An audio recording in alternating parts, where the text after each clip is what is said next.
baru nemuin sekarang. Kira-kira teman-teman apa kira-kira yang mau ditanyakan ke saya? Oke, silakan. Mami, mau tanya dong, ini kronologis mungkin kejadian yang tertimpa oleh anak Mami yang kabarnya penganiayaan seperti apa mungkin yang Mami tahu? Intinya begini. Jadi satu hari itu Alif minta izin kepada saya. Ada temennya yang namanya Dea di PHK, sudah tidak mempunyai pekerjaan, sudah tidak bisa membayar kos-kosan, dan Alif ingin sekali membantu, menolong karena dia udah nggak tahu tinggal di mana dan keluarganya juga nggak ada. Minta izin karena lagi di PHK boleh tidak tinggal di rumah. Waktu itu lagi masa-masanya corona, waktu itu kalau nggak salah bulan Mei, jadi ini sebetulnya udah lama ya, udah bulan Mei. Terus saya bilang, ya namanya Alif beritikat baik ingin menolong temannya, ya sudah boleh tinggal di rumah gitu. Setelah sebulan setengah lah kira-kira, saya melihat ini anak kok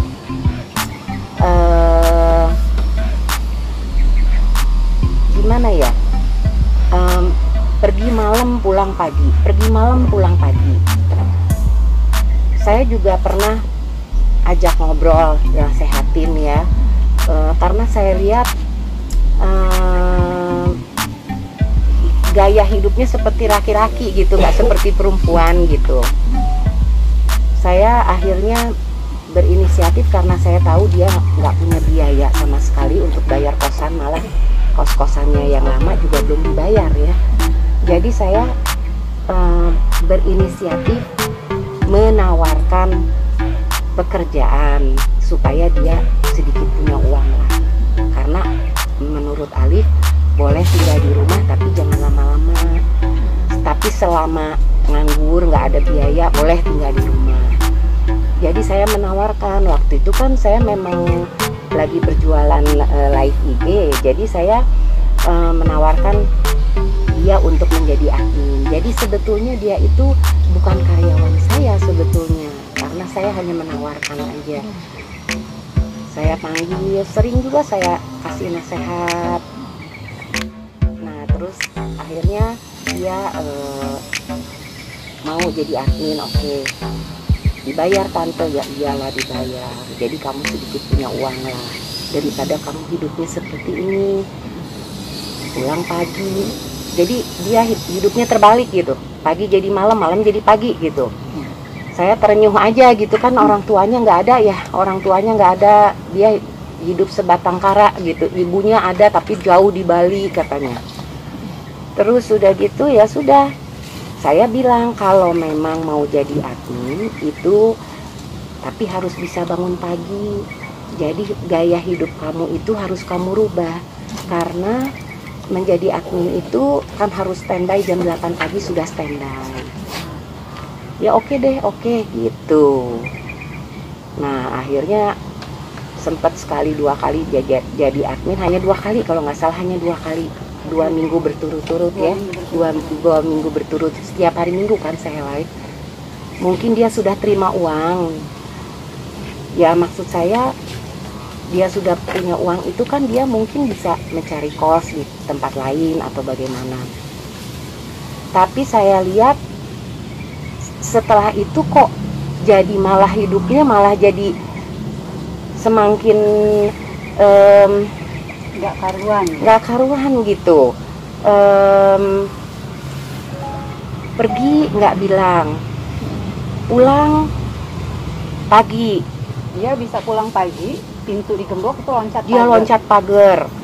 Terus dia tidur dari pagi, dia pulang 24 jam nggak keluar dari kamar. Jadi kamar sampai kita gedor-gedor seharian itu nggak dibuka.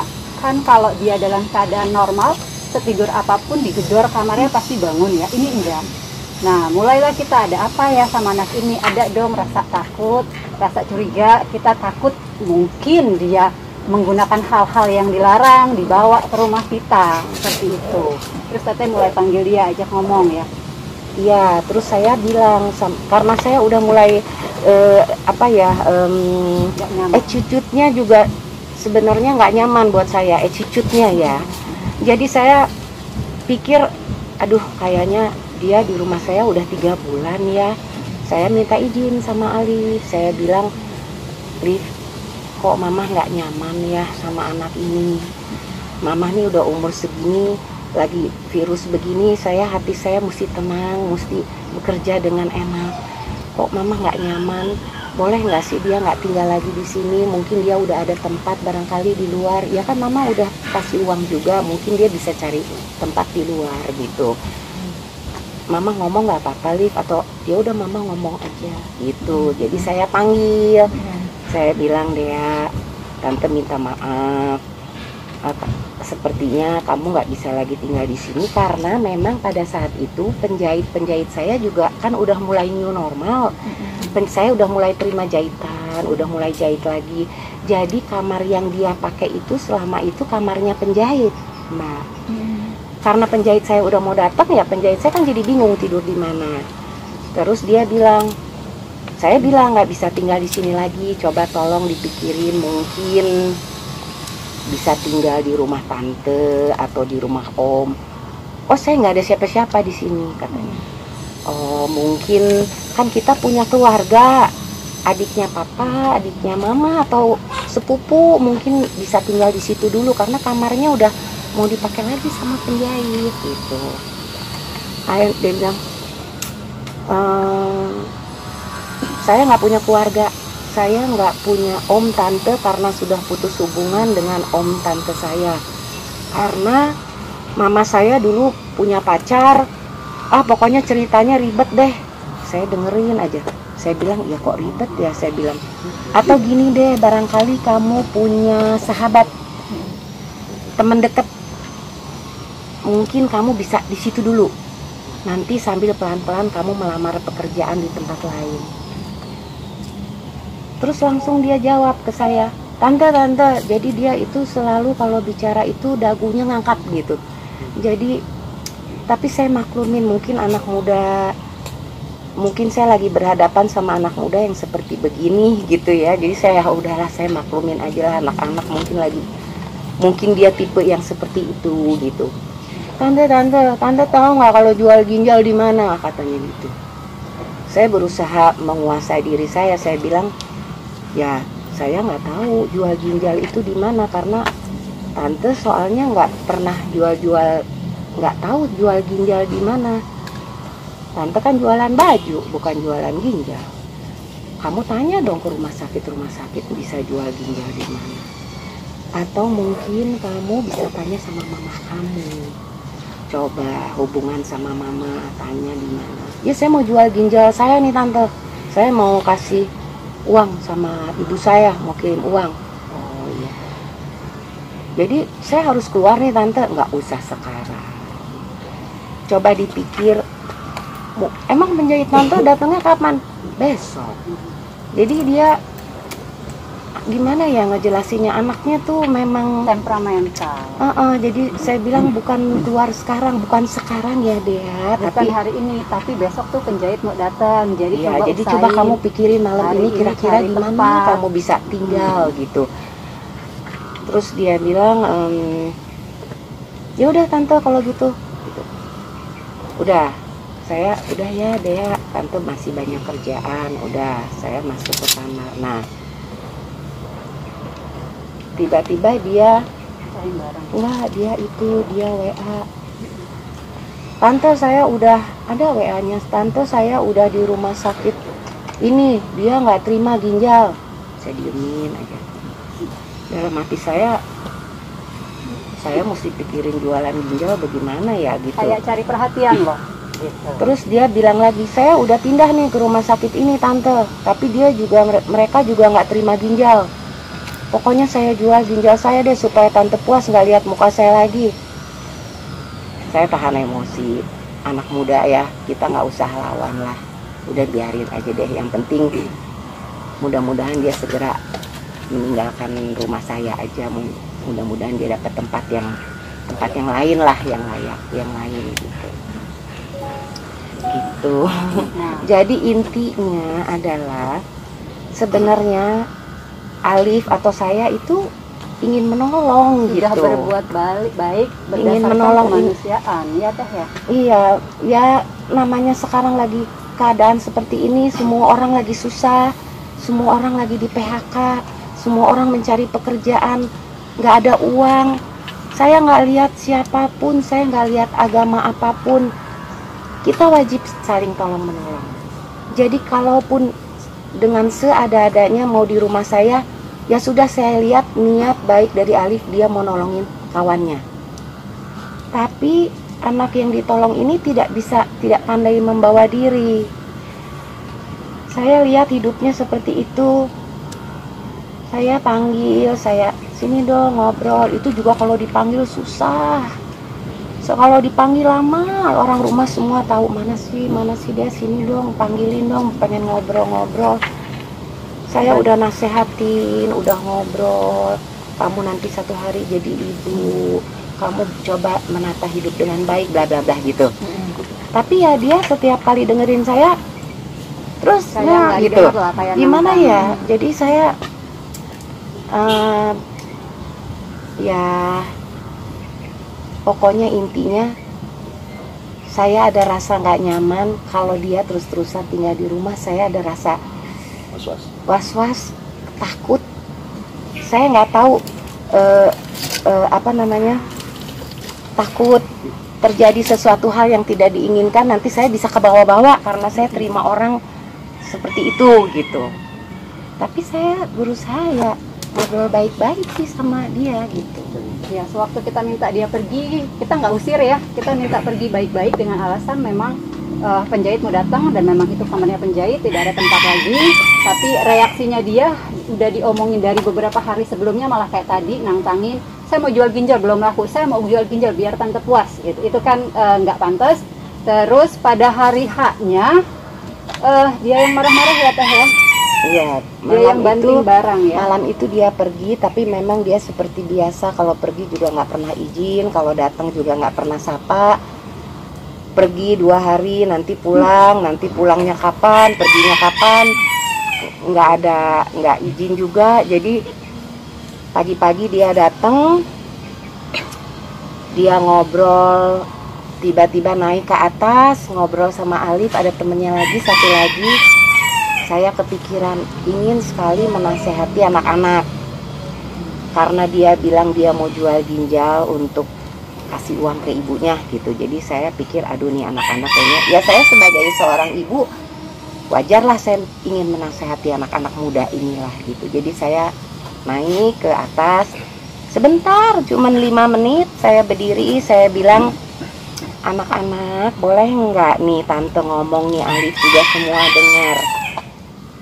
Orang tua itu yang tante tahu, hampir semua orang tua itu tidak berharap dikasih uang sama anak.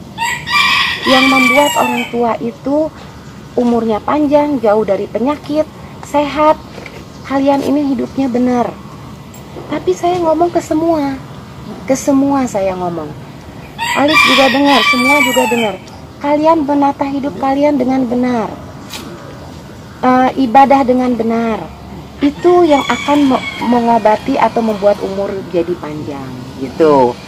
Nah tapi ini anak tuh memang, jadi tante bilang saya nggak benar gitu, pokoknya gitu, bukan dia langsung marah, gitu. Dia langsung marah, dia nggak senang hati. Jadi tante bilang saya nggak benar. Nah saya bilang bukan, ini saya untuk semua. Sementara Alif dan temennya ya mah gitu. Ini anak memang agak nantangin gitu. Jadi saya pikir aduh cepetan. Mungkin teman-teman pers ada pertanyaan lain ke Mama Tami atau ke lawyernya. Dugaan kekerasan gini, sampai saat ini kita hanya mendengar dari video yang beredar bahwa ada laporan. Tapi sampai dengan hari ini kita ketemu di sini, kita belum menerima surat panggilan apapun dari kepolisian. gitu. Sehingga saat ini kita belum bisa klarifikasi apapun gitu. Mungkin nanti setelah kita dapat panggilan, setelah kita di BAP, kalau teman-teman datang lagi, nanya lagi, kita bisa jelasin di situ. Seperti itu. Berarti Mami sendiri udah sempat mengkonfirmasi ke Alif sendiri apakah memang benar melakukan dugaan penganiayaan atau seperti apa? Kan saya juga ada di Ada rumah. di situ pada Iya. saat Kan kejadian. saya ada di rumah. Kan saya yang sebetulnya memberi nasihat anak-anak, memberi nasihat anak-anak di atas kan, tapi hanya sebentar 5 menit.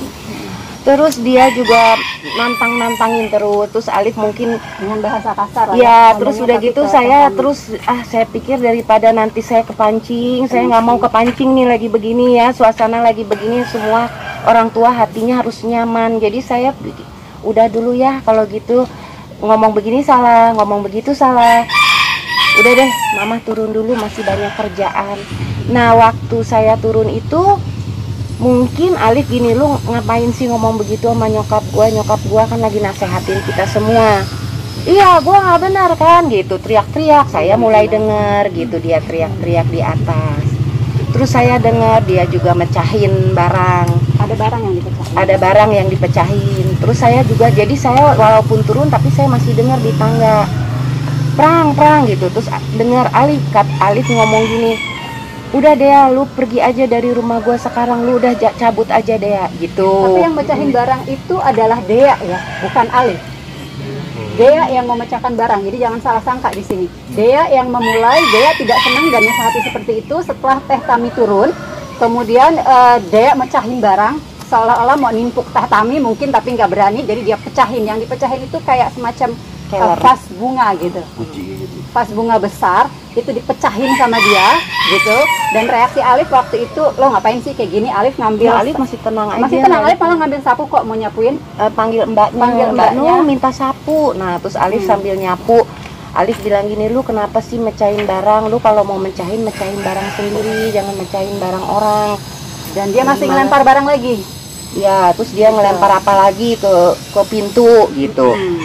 Terus Alif bilang, ngapain sih lu? Udah deh lu keluar. Nah, terus saya dengar, gua nggak mau keluar, gua mau tinggal di sini gitu. Tapi karena saya udah dengar prang pecah, saya agak takut karena kan namanya pecah ya, beling ya. Saya langsung keluar, terus suruh mbak saya panggil satpam. Satpam datang. Berapa orang? Dua orang satpam di kompleks ini. Saya bilang tolong dong, ada anak yang ngamuk-ngamuk, nggak mau keluar dari rumah saya. Saya bilang tolong gitu. Terus satpamnya naik ke atas. Nah, di atas itu satpam juga mau pegang-pegang, dia juga ngamuk, Alif juga megang, terus dia ngamuk, dia berontak. Akhirnya sama satpam dibawa turun, ditarik dibawa turun. Dipegangin Terus dua orang ya buat dipegangin turun. 2 orang. Nah, terus udah gitu kan ngelewatin saya. Saya bilang, aduh, saya padahal bener-bener deh, saya tuh ada rasa ingin membantu, ingin menolong ya, kesian gitu kalau memang dia hidupnya seperti itu. Kok dia jadi begini ya nih anak itu, tapi ya sudahlah. Tapi dia sempet gini, awas ya tante. Dia ngancam-ngancam selama dia dipapah, dibawa keluar oleh 2 orang security itu, dia ngancam-ngancam gitu. Ya, nah terus dia keluar dari pagar, terus dia giniin satpam. Terus satpam juga diajak ribut. Saya lihat dari atas, satpam didorong-dorong bahunya, diajak ribut. Terus satpam juga jadi ribut sama dia. Terus waktu dia lepas tangannya, dia sempat mau masuk lagi ke dalam, dipegang lagi sama satpam gitu. Ini tuh udah tanggal 31 Juli, ini udah Kurang lebih 31 Juli, udah lama banget gitu. Pasti Saya akhirnya panggil polisi. ya. Saya akhirnya panggil polisi. Dia itu di depan ngamuk-ngamuk. Dia menjatuh-jatuhkan dirinya dan dia juga tendang-tendang mobil Alif. Dia tendang-tendang, dia kacanya di spionnya digini-gini, saya semua lihat dari atas. Saya bilang, Alif, kan mobil kamu gitu. Terus Alif sempat turun, ancurin aja Dea, mobil gue diasuransi kok, nggak apa-apa, yang penting. Terus saya bilang gini, Dea, udah cepet jalan, kamu pergi dari sini jalan. Tapi barangnya itu ternyata di rumah saya banyak sekali barang-barangnya. Waktu dia datang itu dia hanya membawa ransel dan satu kresek gitu, kayaknya hanya itu yang dia bawa. Tapi Alif dengan mbaknya yang dua kan beresin barang-barangnya. Nah waktu beresin barangnya itu banyak sekali, jadi lama beresin barang-barang, hampir satu kamar barang-barangnya. Tapi saya bingung, kapan dia bawa barangnya ke sini ya gitu. Kok saya sebagai yang punya rumah nggak tahu. Ternyata malam hari mulai masukin banyak, sampai ada lemari, sampai ada apa. Dan saat itu, hari itu juga kita nggak melihat dia dalam keadaan normal ya. Dalam keadaan normal yang kita sehat, bisa ngomong jelas enggak. Kalau Mbak pada dan Mas-mas lihat videonya itu di video itu kan kita bisa dengar suara dia kayak agak-agak pelok ya. Dan kalau memang orang benar-benar dianiaya, disakitin, apa dia sempet terus begini gitu kan? Nggak sempet ya. Kalau kita dianiaya, kita beneran sakit banget, kita udah nyelamatin diri kita dulu, nolongin diri kita sendiri dulu kan. Tapi kan kalau kita bisa lihat dia kayak memang sengaja mau pansos ya gitu, mau cari, saya nggak tahu apa mungkin dia juga mau cari followers di Instagramnya, makanya dia berbuat seperti itu. Dan hari itu dia juga sempat post di Instagram dia tag ke Instagramnya Teteh, tapi kita langsung remove aja. Saya memang sempat waktu itu bilang sama Teteh, Teh mau kita perkarain secara hukum nggak, karena ini pencemaran nama baik gitu. Tapi Teteh bilang nggak usah lah, buat apa gitu. Kita juga memang sampai ke rumah kita sempat hampir 1 bulan dikontrol terus sama polisi, karena dia kan sempat ngancurin mobil, nendang mobil gitu kan. Akhirnya kita memang minta polisi, 2 polisi itu datang saling patroli di sini untuk melihat keadaan. Karena biasanya dia suka loncat, kita takut dong dia tiba-tiba loncat lagi. Itu sih. Ada lagi? Saya dong.